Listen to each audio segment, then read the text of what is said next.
Wa mo kisa ni bawan. So, bitay oy. Ang gitukod ni Kristo layo sa bisyo. Akong ospo na, layo sa bisyo dili mga palahubog. Dili mga sugadol.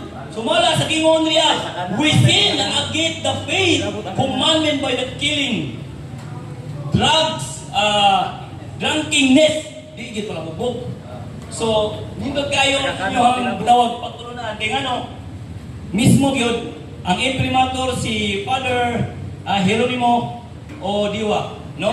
Klaro kayo ang inyong gitawag mapagtulunan. Nindot kayo, ano man, mudoktok sa inyong ulo ang inyong pagtulunan igsoon.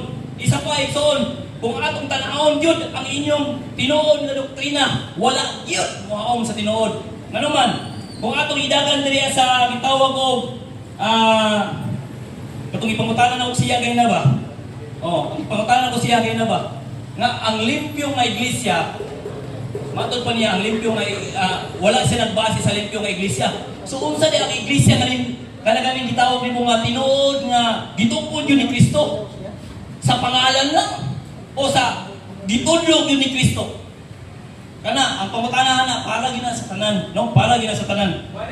Ngano man kay ang word nga Katoliko yun, sultihan daw ng mga igsoon, ang word nga Katoliko, kini nga word nga Katoliko, sumala sa Biblia, mga pagano yun siya.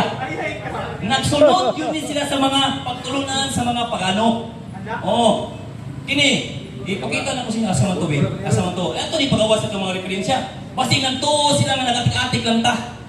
Kini, di siya mudawat ani, nga naman, ambot lang di siya mudawat ani. Namo ani? Book of record. Namo ni.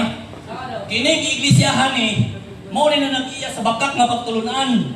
Naay pagtulunan gisgutan niya nga wa gyud na mao sa Biblia, sa anak ni Kristo. Wa gyud na mao.